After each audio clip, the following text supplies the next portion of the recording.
What's up, everybody? Welcome back. Season 2 of Track Talkers. We got a very special guest on the line, but in studio, ex-professional Supercross racer, my brother, Tyler Enticknap. Gotta love it. On the phone, we have our best buddy, old pal. Haven't talked to him in a while.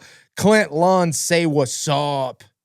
What is up, Track Talkers broadcast? Dude, what's happening, dude? Ty, how was your weekend without Supercross? Dude, it was so boring. So shitty. When I woke up on Saturday, I didn't have any race day live or no picks to make or no motorsports to watch on Saturday. It bummed me out. Bummer. How about you, Clint?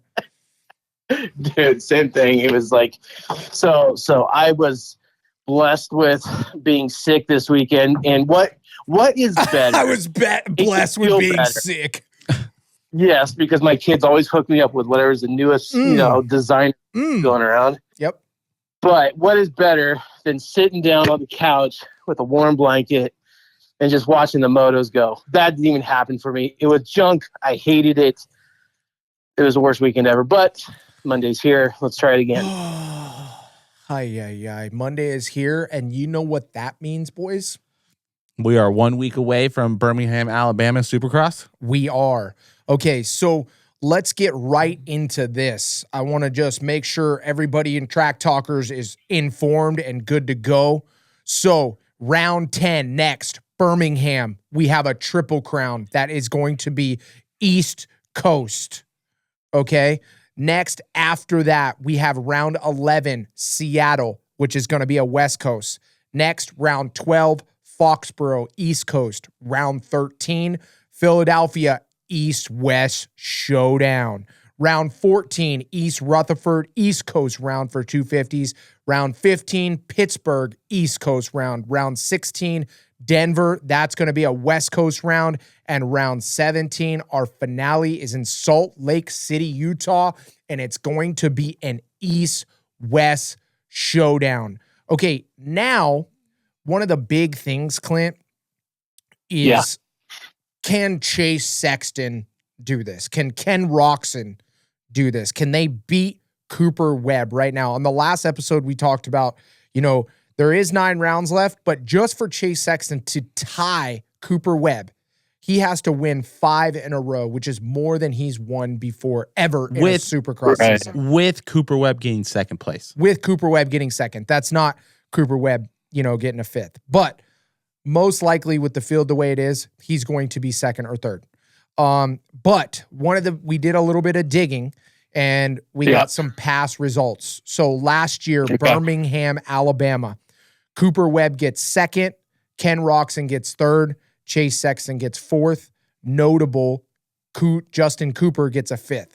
Seattle Supercross from last year, Webb wins, Chase Sexton gets second, Ken Roczen gets a 5th. Foxborough from last year, Webb wins again. Chase Sexton gets second. Ken Roczen gets a 3rd. Philadelphia, finally we see a little bit of change of pace. Chase Sexton gets a 2nd. Anderson gets 3rd, which is interesting. 4th goes to Webb. So he finally beats him there. But then we go to Denver after the Nashville race, which we did not talk about because we don't have Nashville this year. But after that, we go to Denver where Chase Sexton gets an 8th place and Cooper Webb gets a 6th place. So Webb still beats him there.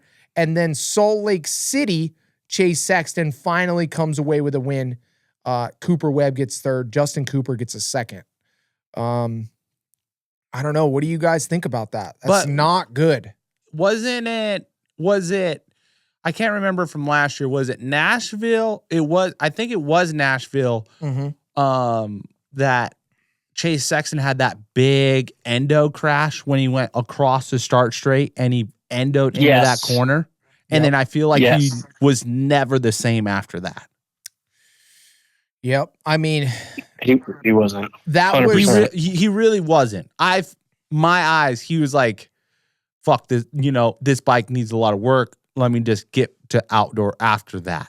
Yes, I would agree with you. But the only thing that's unfortunate about that, right, is that Chase still kind of crashing a lot. And we love Chase, but you said it at the beginning of the season, how many times can you hit the deck without something like that happening?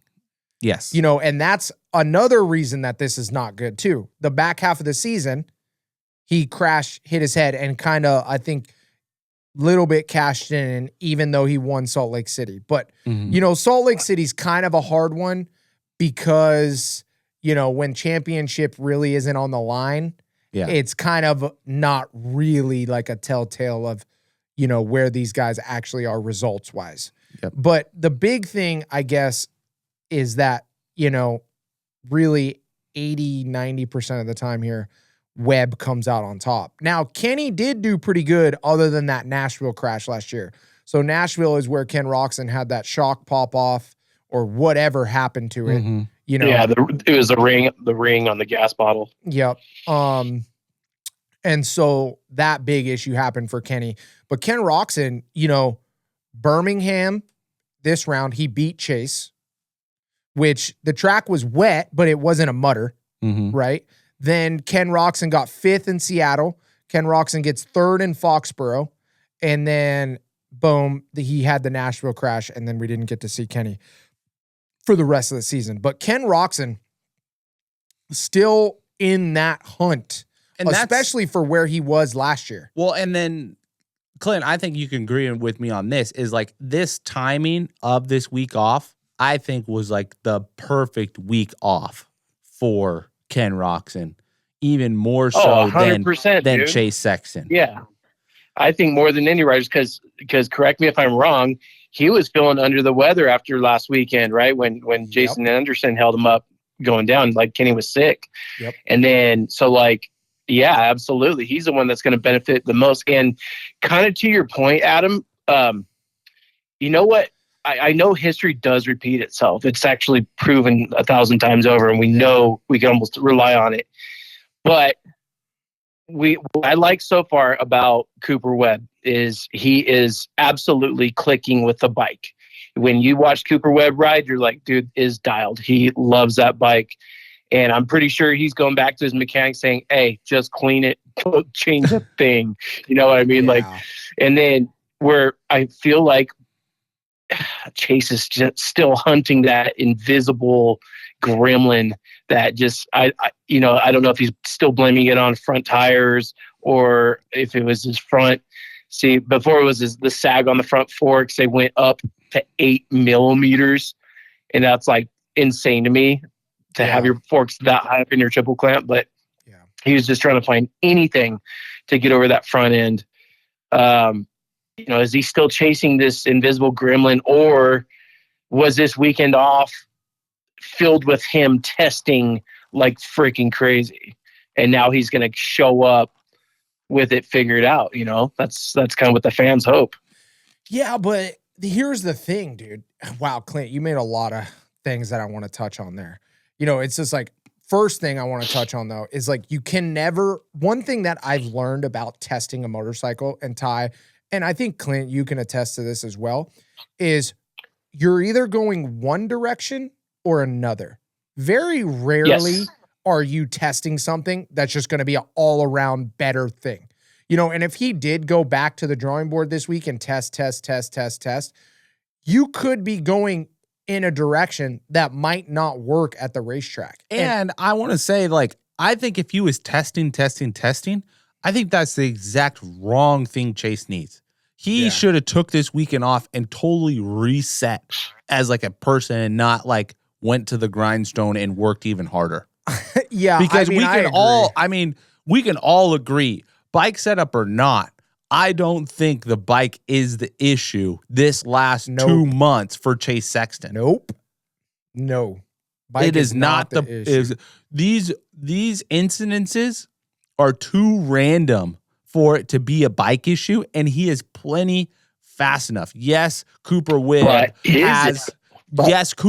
has had some amazing rounds where Chase is like can't touch him on speed, as far as like Daytona and then what Indianapolis, where those were just, I feel like Cooper Webb was just on and he would have won them no matter what. Yeah. But Chase Sexton, as soon as you put pressure on somebody, even if that person's Cooper Webb, I think he's going to start second guessing his setup. And that's all that competitor needs, is just put pressure on that lead guy. And then things are going to start to happen into that way of where you need it to be.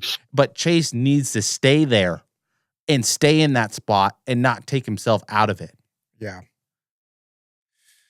Yeah. And to wrap it all in, I don't think he gets that from testing and going through the grindstone this off weekend. Yeah. Well, it's time to talk track, because you know what, dude? This KTM is not working for anyone. It's not working in any frame, any chassis combination. Sure, RJ has made it work a couple times, but RJ does RJ things too and comes disconnected from the bike. But Clint, no one is doing good on that chassis. Clint, yeah. But like you say that, but like Tom Vial just got the red plate. Juju just dropped the red plate, 3 rounds ago or 2 rounds ago on West Coast? Barely. Dude, barely. It'd be one thing. It'd be one thing if Vial's just been cleaning up. That's not the case. And then that bike has won 3 rounds. 3 rounds this Supercross season with Malcolm Stewart, and 2 rounds and from Chase Sexton. Tell me how tall is Tom Vial? I have no idea. Isn't he pretty short? Yeah. And dude probably weighs like 140. He's super lean. Yes. Okay. I'm noticing the bigger you get on the KTMs, the worse they are. So the smaller dudes are having an easier time with it. I know, Addy, you met with Bomer, right? And he's bigger than Julian, than Vial, but he's not a big kid. No, he's not by any means. And since basically the West Coast of round 5, things have been kind of falling apart for Kid, and he needs to reel that back in. Yeah. But right now, my point is any pure mobility bike, right, is not doing very good right now. And I don't know if it has to do with the morale in the company right now, or if it has to do with budget cuts. I don't know. All I know is that something is wrong on all their bikes right now, and they're not dialed. None of those guys are dialed. The fact that like Yamaha is running away with this year is just insane to me. I mean, I don't know. I think there's some really valid points that you're making, but at the same time too, like I have noticed, I think the 250s are working better than the 450s are. But the other thing that I find very interesting now that you kind of bring that up, and that I just thought about is, and Ty, I want you to touch on this as well.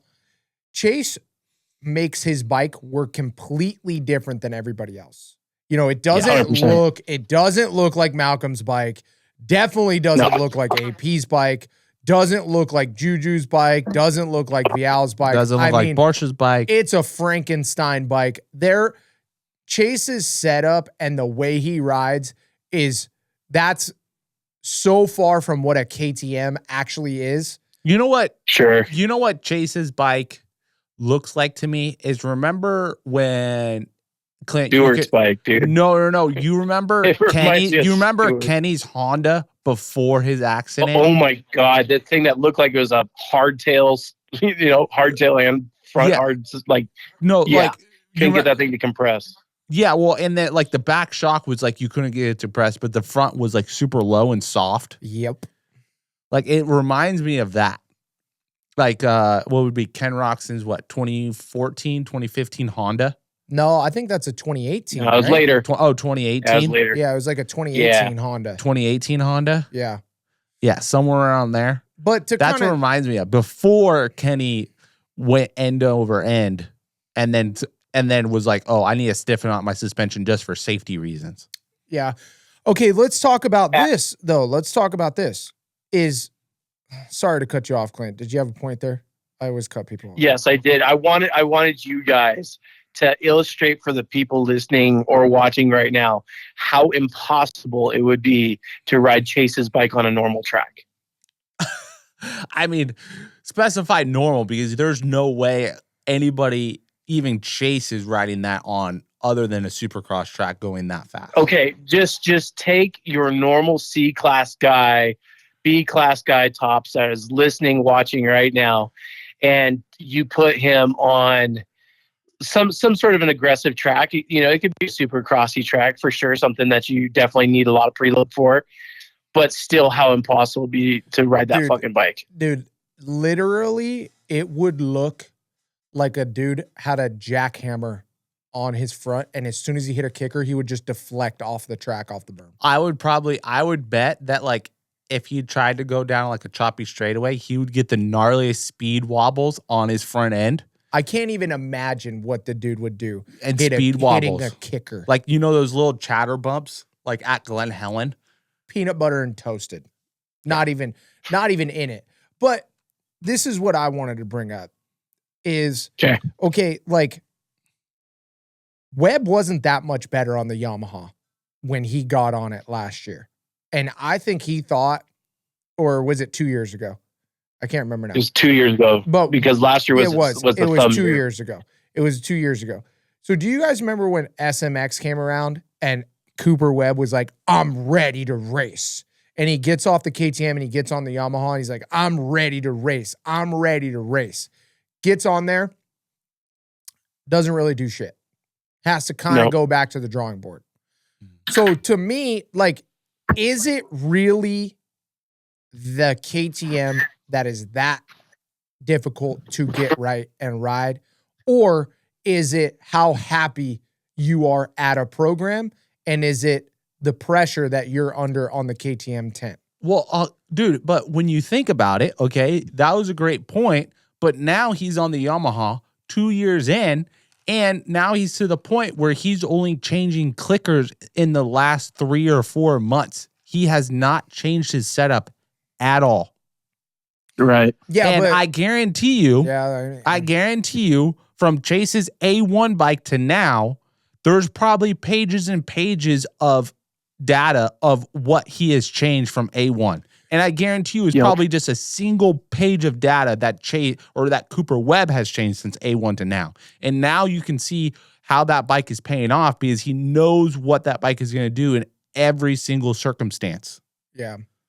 And too, I heard some crazy shit and crazy stories about what Webb was doing when he was riding the KTM. Like what? I'm not really allowed to say, Adam. But let's put it this way. He supposedly, rumor has it, is that he was doing some stuff that he wasn't allowed to do at tracks.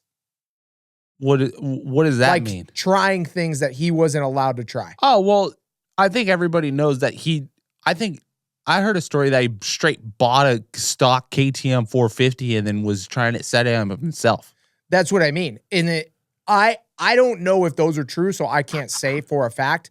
But when you hear that many rumors about how much shit he was searching for on a KTM and now he's doing clickers. And look at how long he was at KTM and still searching.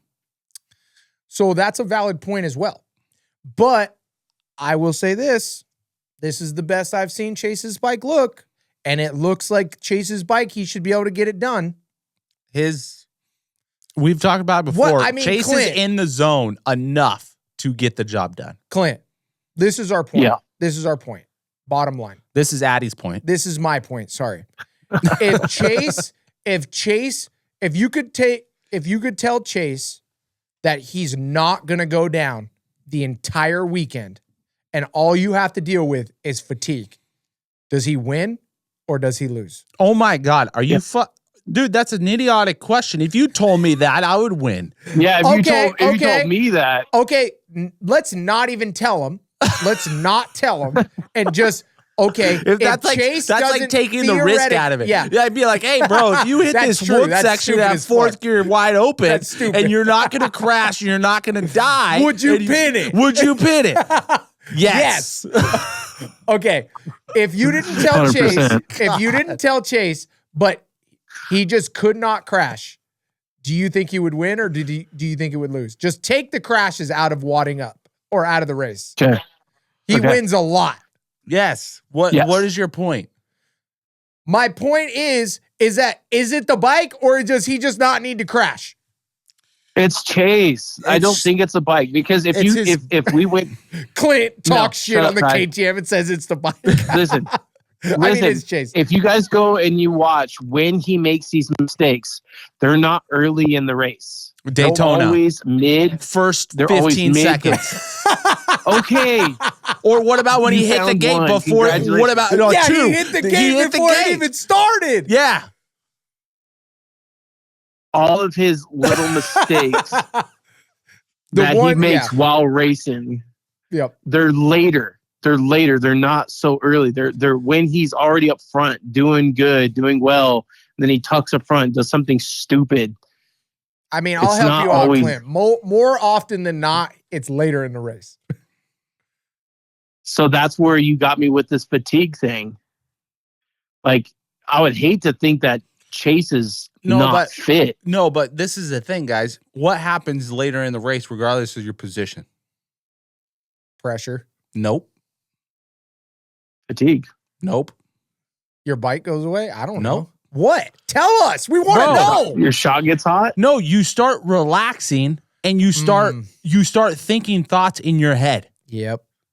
100%. You start just getting in the flow and you start thinking while you're doing it. Anybody that's been in a race knows that. Right? Like as you go on. The last quarter of the race, those thoughts, no matter what, I mean, I've been in a couple races where it's like seems like the quickest race ever and you're in the battle and you're just in the moment. But when you have space in front of you and behind you, you get into a zone where you're thinking about the weirdest shit ever. You're thinking about what you're going to do on Monday, what time my flight is, like random shit. Not focusing. Yeah.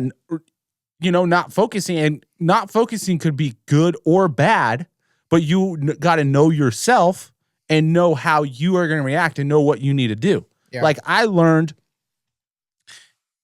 took me a while, but I always had to like check myself and be like, Tyler, check yourself, lock back in, 3 laps at a time. Just focus 3 laps and then reset 3 laps, reset 3 laps. All right, I'm freaking, how many laps I got left. All right, I got 4 laps left. Boom, and click them off.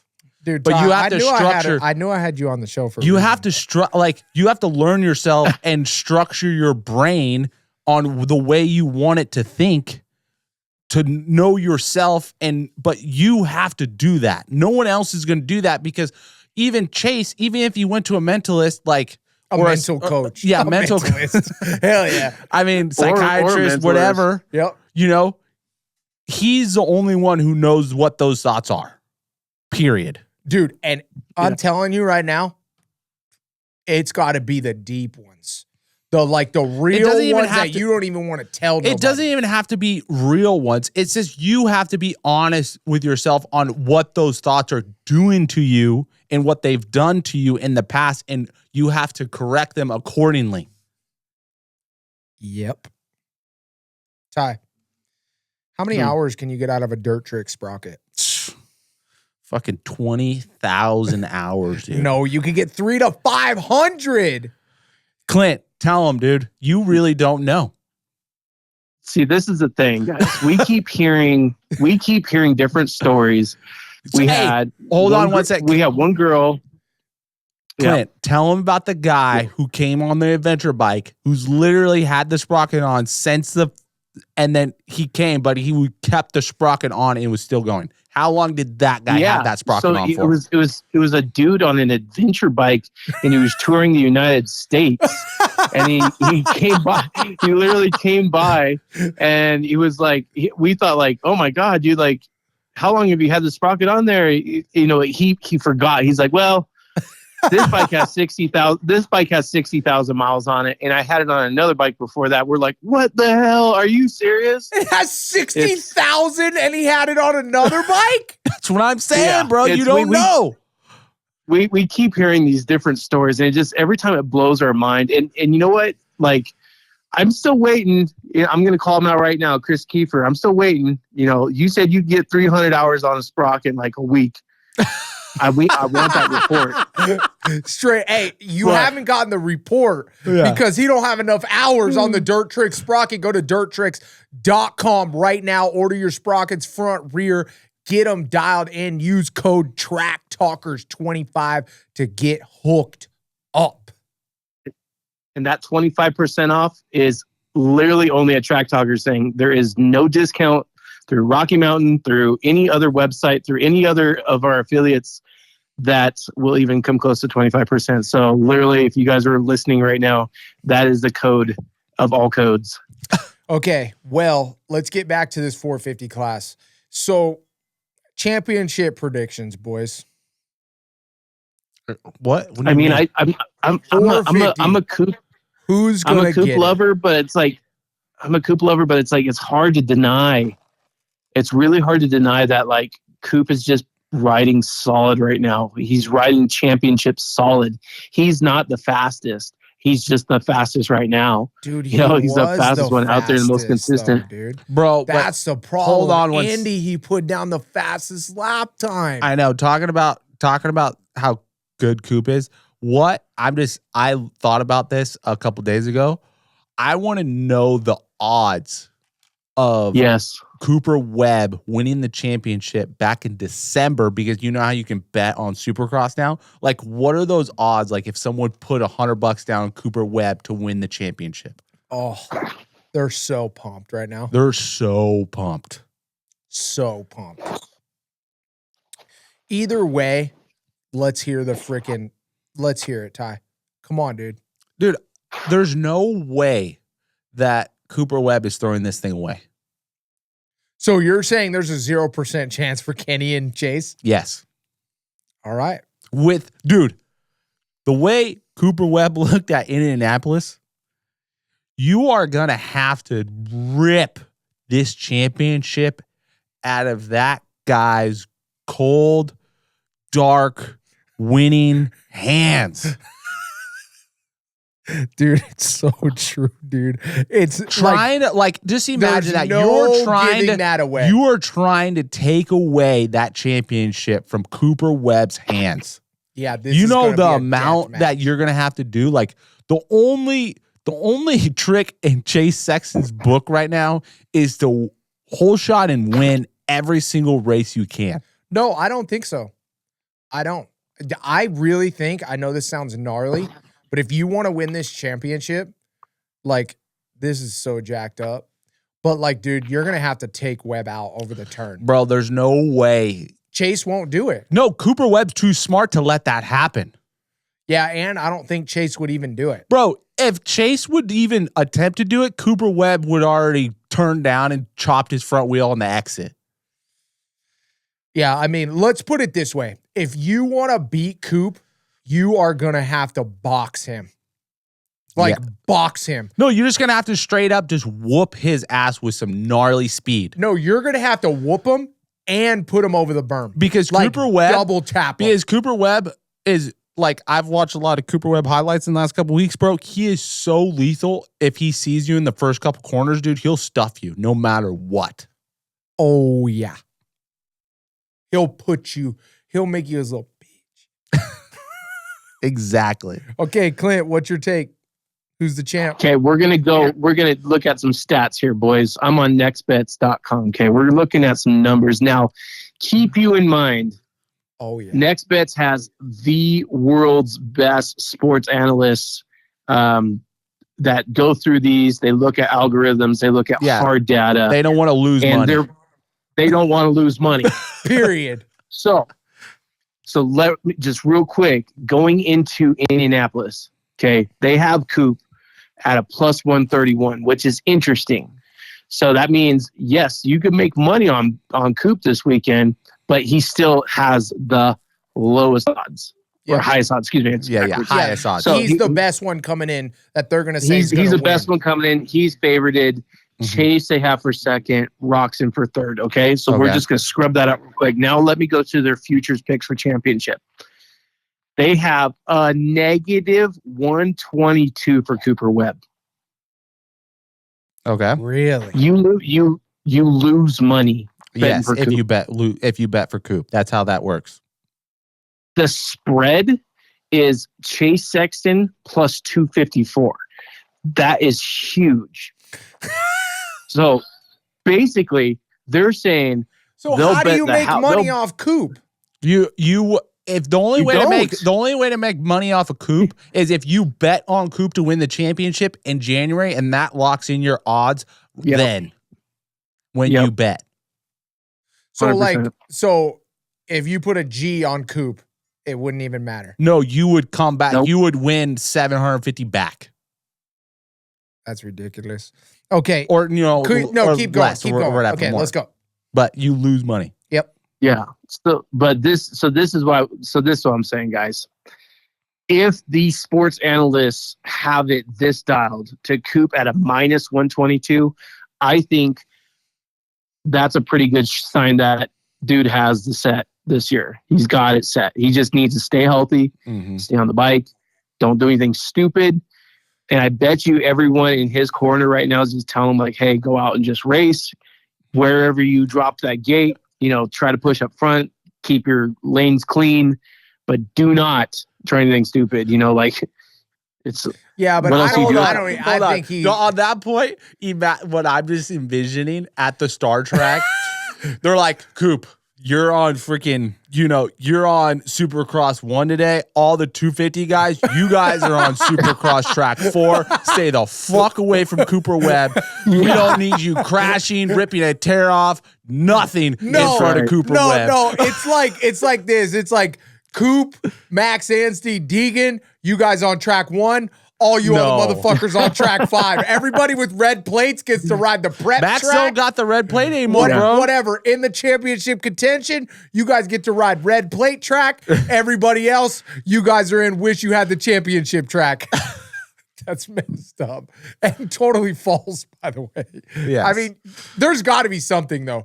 Guaranteed at the Star Track, they're like, yo, stay back the fuck up. Don't touch Coop. Don't look at Coop. Hey, we're hiring flaggers from here on until the last round. Flaggers.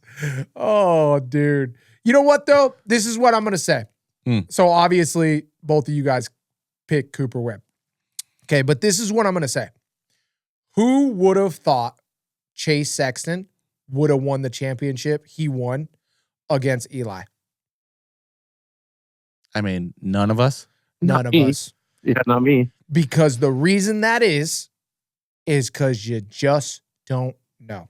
1 foot dab, 1 anything, 1 whatever. Bro, you're saying the obvious. Okay. Now, with the obvious, who do you want to win the championship? Cooper Webb. Oh, really? Kenny. Same guy. 100%. Yeah, I'm with Clint. What? I think I'd like to see Kenny win. Oh, Kenny? Yeah. He's too far out now. No, but just one. No, he's not. He's not too far. It's going to be hard. 26 points. It's going to be hard. And then, too, but when you got to think about it, as far as, Cooper Webb's legacy, bro, this is going to be his 3rd Supercross championship. That's huge for Cooper Webb. And who has 3 Supercross championships to their name. Okay, hit me, Clint. You're right. What happened last year with the stupid thumb injury? Yeah. It's the stupidest things can happen. Right at the wrong time. And yes, and Kenny can absolutely still get the championship. God forbid, I'm not saying this to put any color in the water here, but I'm just saying things happen and it is not written in stone yet.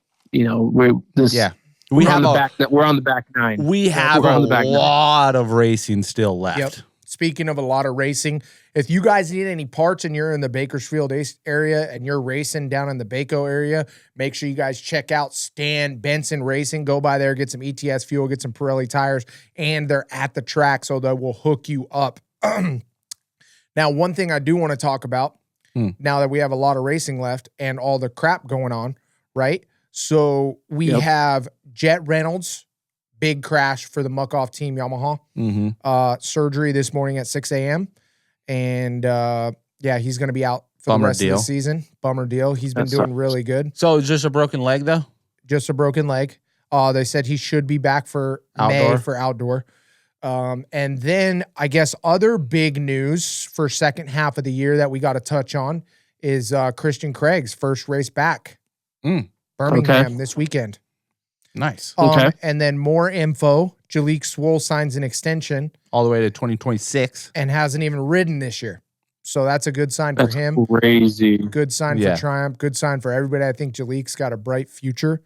And he's looking solid. You know, I mean, obviously not now, but before he got hurt, I was like, wow, this kid is legit. Mm-hmm. He's moving.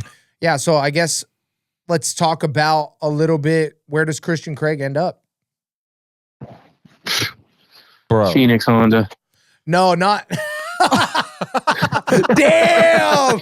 Okay, straight for the grave. What do you mean, bro? That's up top this 10, weekend? dude. Freaking Nah, dude. Dylan Ferrandis has been ripping. Honestly, I think Christian Craig stays Star Yamaha for life now.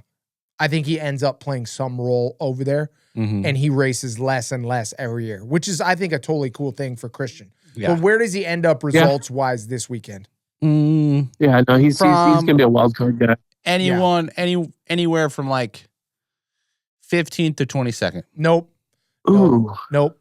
Ouch. I was gonna say 12 to 16. Position. Exact position, boys. Exact position? Yep. 12. 13th. Yep. I'm going to say 12. No, I'm going to go 13 with Ty. 13th place. Fuck you guys. Okay. So what does Christian Craig have to do by the end of the season to keep racing and kind of feel like Christian Craig is going to push to have another, what do you want to call it? Like step in his career? What do we have to see to kind of see that it's like he needs a top 10 out of the gate? Okay, so 13th would be Benny Bloss. This is Indianapolis. That's about right, dude. What's 12? 12th is Mitchell Oldenburg. 11th is Jason Anderson. 10th is Shane McGillrath. 9th is Justin Hill. 8th is Dylan Ferrandis. Yeah, bro. He's for sure 13th then. No, he's for 12. sure. He's 12th. 12th or 13th, one of those positions. Because he's definitely not beating Justin Hill right now. I don't think so. Dude just won a 250 championship. What was it, 2 years ago now? Dude, I don't know. It depends on how good he feels on the Yamaha. Yes, I agree. And I hope that Yamaha's amazing. Because I just know the elbow injuries probably was pretty gnarly. Yeah. But my point is, what do we have to see from Christian Craig by the end of this Supercross season? Because we know he's not better outdoor. We know he's better Supercross. Or is he better outdoor? I think he's a way better 450 outdoor rider. Outdoor 450 outdoor rider, he's solid. Yes, he is. I would put him up in the top 10 every round. Okay, what do we have to see from Christian Craig by the end of the Supercross season to have him not want to retire or go that direction? That's up to him. What do you think? That's such a stupid answer. That is a dumb answer. Well, I'm just saying, like, what does he got to do to get a ride next year? How about that? Let's talk about that. What do you do to get this ride? Homie Deegan, right?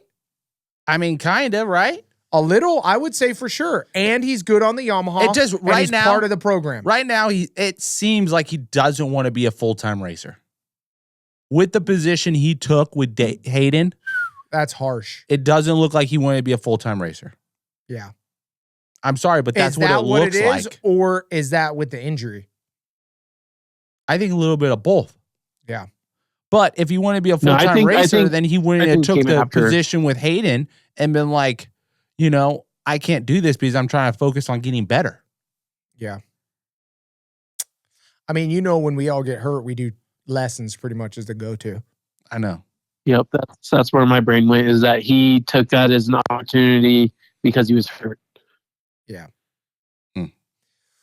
I don't know. I mean, I think for Christian Craig to continue, he's got to do better than top 10. I think he's got to be like sixth. And seventh. You guys got to remember, he's on a Star Racing Yamaha 450 deal. He's not on the factory Yamaha 450. He's not. No, he's on a Star Racing 450. Yes. So this is my wife's so Bobby. Legit. What'd you just say? My wife's so legit. My wife is so legit. She just brought me a Twisted Tea. Thanks, man. Oh, let's go. She's like, I know what you're doing. I know who you're on the phone with right now. Most refreshing beverage in the game, bro. Twisted tea. Dang. Twisted tea, bro. Gotta love it. Stuff. With the boys. With the boys. Right? Yeah, I don't know. I think Christian's got to do something special by the end of the Supercross season. He's on the best bike. I don't think he's got to do anything special. I think he's just got to stay. If Christian Craig stays healthy, he'll be 10 to 15 all day. Yeah. I think he's got to do something special in the SMX series after outdoor to show some light so he gets a ride. Or probably he's got to show some light on his riding before halfway through the outdoor season because there's a lot of free agents this year. And if he wants a spot, like, I don't know where he goes. Yeah, but do you think he just has the special weird spot that nobody can really even take?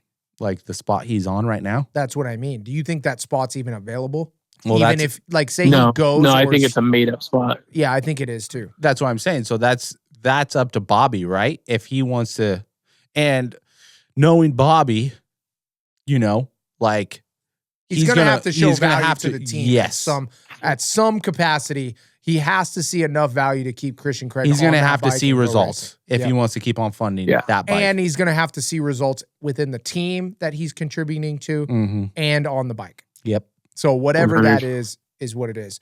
All right. Let's talk about it. A Churbis. Big L, big dub. Okay. Open air stadiums coming up big time. Right? Who is this a big L for? Who is this a big dub for? I think this is a big dub for Ken Roxon and Max Anstey. Okay. Why is that? Because both of those riders are good at starts, good at the first laps, and are amazing in the mud. Amazing. Right? And we do have a little bit of water, so it's going to be a little gnarlier, but we need it to be muddy at one or two of these. Yeah. Right now, the weather report for Birmingham, Alabama is there's an 80% chance of rain. Doesn't say how much rain on Wednesday night. Yep. Then Thursday, Friday looks pretty clear around 65. And then Saturday looks clear. And then Saturday night, there's a 20% chance of rain. And then it's a high near 45 degrees Saturday night. So it's going to be pretty cold, maybe a little wet, but it seems pretty raceable conditions on Saturday night. But I think one of the big things that, you know, people don't think about is even if it is a shithole at Birmingham and it does end up raining, which I don't think it will, it's not really good for anybody that's good in the rain because it's a triple crown. So you can kind of even yourself out if you have a terrible moto, you know? So we need like but imagine Foxborough or something. But imagine if be a mud hole. Yeah, but imagine if, you know, a bike blows up. Yeah. And then you get a second bike. Yeah, you get a second bike, but you DNF that one. So now you're just. That's true. Now you're just, you know, you can get a little points back, but not as much as you could. Yeah. That's true. I don't think Birmingham will be a mutter though. No, I think it doesn't look like it. Cooper Webb special. Yeah, it's just the Wednesday night thing is a big monkey in the wrench for the SMX track crew because you don't really know when they're going to build the track because Wednesday's usually when they bring in the dirt. So they're going to have to bring it in, cover it, and then build the track all Thursday, Friday. Yeah. So they're going to have to, that's the only bummer part about building the track is usually they're going to take all day Wednesday, but whatever they build on Wednesday, they're going to have to cover because Wednesday night. They're not going to let those sections or the dirt get rained on Wednesday night. Yeah. So that's just a little, you know, thing that they got to worry about on the back end of the side of things. Clint, who's your big L, big dub for open air stadiums? You know, it really just depends on how much water we're talking about. I mean, I'm gonna say big dub for Anstey. Big L for Chase. I think it's actually more of a W for Chase if it can really, really rain. You know, Chase does do good in the mud. I really think that's going to help out Anstey, though. the most. I think Anstey's really going to benefit because he's at a tipping point with this series. He's got to get it back. He's got to get it back under control. Yeah. Yes. 100%. I think another big dub is going to be AP for the open air stadiums. Mm-hmm. I think if the tracks can kind of get a little bit beat down and muddy, I think AP will do really, really good. Yeah. I think Cooper Webb, if we can get some mudders, will have some adversity. But it can't be like this weekend. Like this weekend, Cooper Webb special. Super gnarly ruts, super rough, no connection on the track. Just going to be like super rap, no flow. Cooper Webb's going to dominate. Mm-hmm. You know, and two, we talked about it last week when the track's soft and rutted, Chase's softer bike doesn't really work that good, unfortunately, or his setup. Yeah. Right. So it's got to be really, really muddy to have Chase do good and capitalize, and Kenny also do good and capitalize, and then Cooper Webb to kind of struggle. All right. Moving on. California Coast Plumbing in the trenches. Okay. I mean, right now, who's in the trenches for you, Ty? Who's got to get out? I think our number one guy's Anderson, dude. Yes. I was literally just looking at Anderson. What are we going to do, bro? He needs to get it back under control. Like, for real. He is riding way below his standard, and I think he knows it. The team knows it. He's the only guy over there. Like, all the intentions on him. Like, why are we doing this to ourselves? Like, we need to come out of this break, get a good start, get a fast qualifying time in Birmingham, get loose, and finish this season out strong. Top fives, the rest of the freaking rounds of Supercross, and, you know, be fighting for podiums, especially with the class we have right now. Clint, like what are we doing? Yeah, like Clint, what is your take on Anderson's season so far? Like, just as a whole. Just what a total letdown. I feel bad for the dude. I don't know if it starts, been plaguing him, momentum, comfort. I don't know. I can't tell. Honestly, I kind of have a general distaste for Anderson, to be honest with you, and so I kind of don't care. But the fact is, the guy is an amazing Supercross racer, and he can definitely do better than what he has been doing. So I'm kind of learning from you guys right now on that one. I was going to say, in the trenches for me, would have probably been with Cooper, with Justin Cooper. But as far as the wider spec, the wider view here, I guess, it probably would be Anderson, because I don't think anyone right now expects, Little Cooper to win. So yeah, but Justin Cooper just got second, Clint. I know, but it was kind of given to him, dude. I mean, yes, he's a damn good rider and he fought for that, but there's a lot of things that I get where Clint's coming from too, because it's like, dude, he's been just up and down. It's kind of like the Anderson story a little bit, but Justin's starting to turn it around. What do you mean? The last month he hasn't been off top five. He's gotten 3 fourths in a row, and then he just got second. You're pointing out my point here. It's like Anderson has that pressure where they're like, dude, you need to be. Why aren't you doing this? And I don't know. I'm saying that Justin Cooper has less pressure, and he's doing better with it. Yeah. I don't know. I think Justin Cooper has a lot more pressure this year. A lot more. I think it's like, bro, oh yeah. Because he's got a premier spot, and there's a lot of guys up next year. Mm-hmm. And if Justin doesn't get his shit into gear like he has these last couple rounds, he is going to have a tough time getting that premier spot next year. Now, how much is Justin getting paid? I don't know. Yeah. But, you know what I mean? But at the same time, Justin has struggled at the beginning of the year. Mm-hmm. No doubt. That's why we've talked about whoops, jump the whoops, can't skim the whoops, needs to work on the whoops. Yeah. That's why we talked about it. Now, can he put it together in the back half? I do think so. I really, really do. Especially with some of the results that we're seeing. He got a 5th in Birmingham last year, which is really good, especially for last year. And then he got a 2nd in Salt Lake City last year. And then he got a 6th in Denver. And that was all last year. Yeah. So those are possible wins, I think, this year, especially if Webb is in a position where he doesn't have to win. Yeah, he's just protecting the championship. Yes. Those are super good places for Justin Cooper to come out and just pop one, especially with the dirt back east and the possible rain that's coming up and things like that. Yes, absolutely. All right. Well, last segment of the show. X brand, does a zebra keep its stripes? Who are you going to start it off with?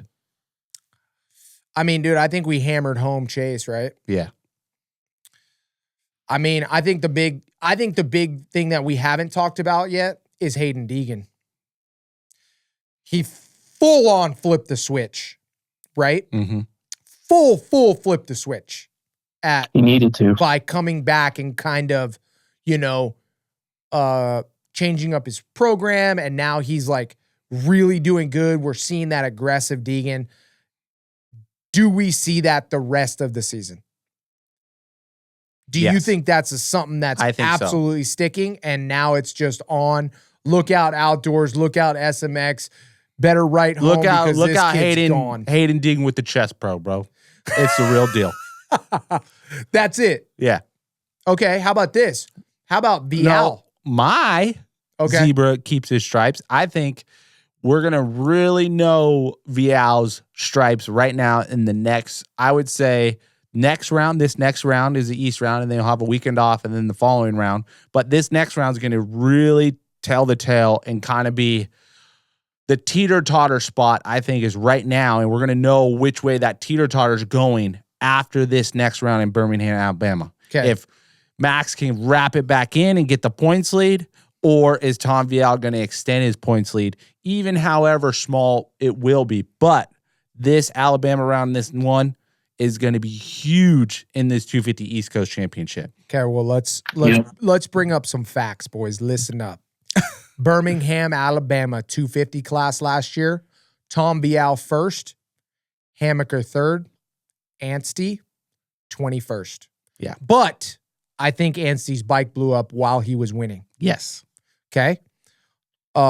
Next one, Foxborough, Vial third, Max Anstey fifth, Hammaker 22nd. Philadelphia, Anstey first, Vial second, Hammaker seventh.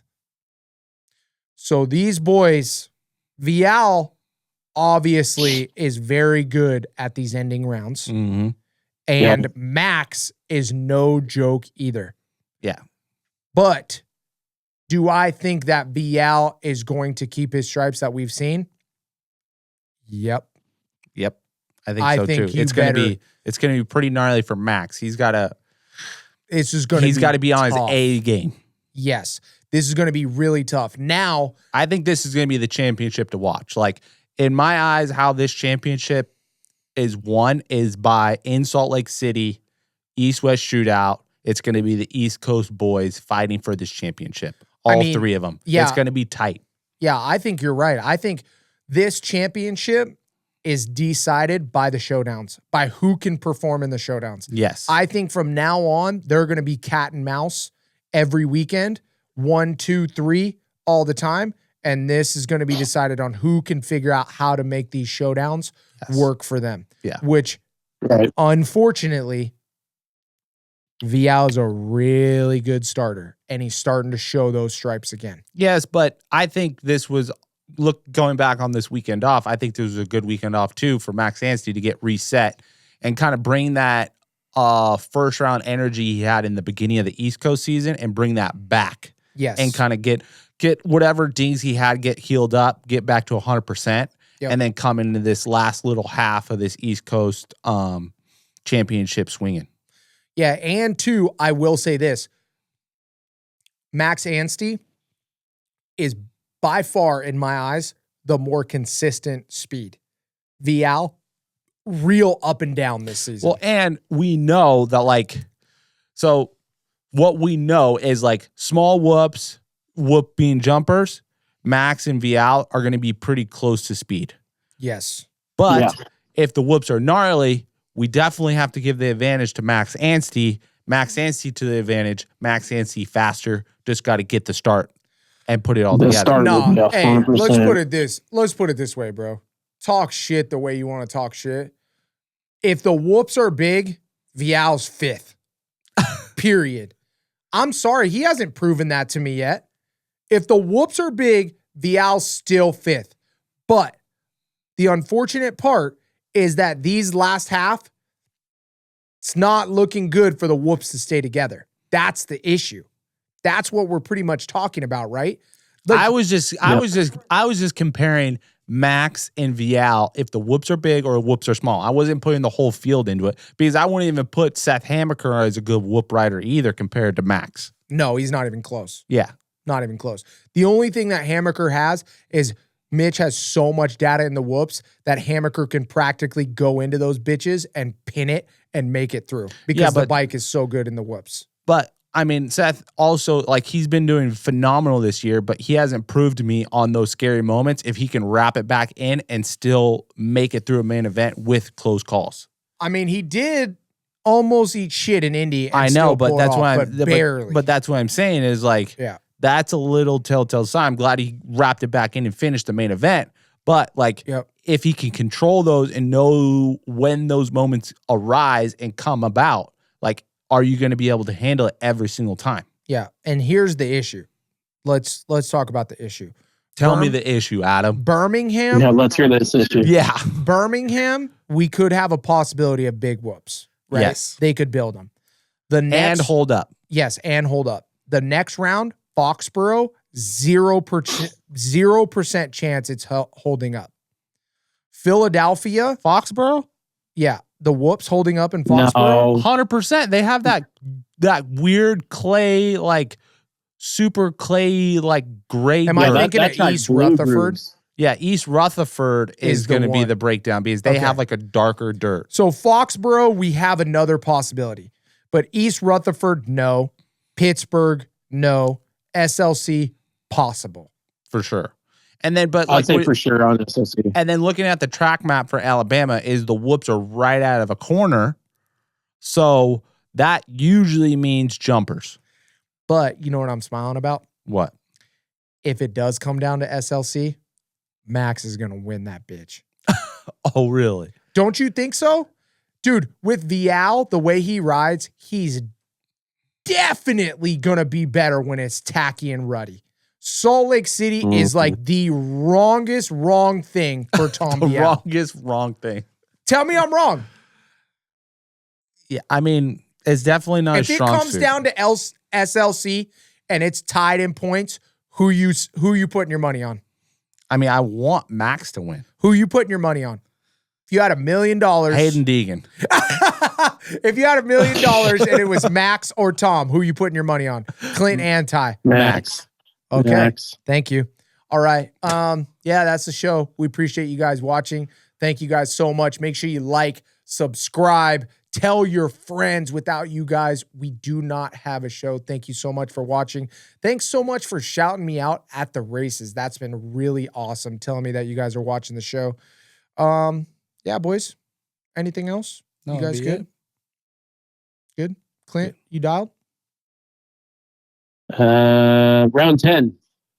This is the last chance. If you guys are in the Dirt Tricks Arm Fantasy group, we're going to close it down after round 10. If you guys didn't know, we do a weekly podcast too, but we do shows a little bit different. And it's about a half an hour show where we just kind of go over the picks and we go over people in the group. But basically, if you are playing Arm Fantasy SX on armfantasysx.com, go down to browse search groups, Dirt Tricks, one word. And we are closing it after round 10, which means you guys only got a few days to get in there. And then, but we are going to be giving away full sprocket kits with chains, T-shirts, hats. I mean, we give away thousands of dollars of product every year. And we're going even bigger this year. So if you guys are in, you have to get in there now. No password required, but after round 10, it is locked and you won't be able to get in. Wow, that's awesome. Yeah. Dirt Go Tricks. get signed up. Make sure you're in the group on the Dirt Tricks group on RMSX Fantasy Picks. Love it. That's right. Cool. Well, Season 2. Thanks for watching, Track Talkers. Peace.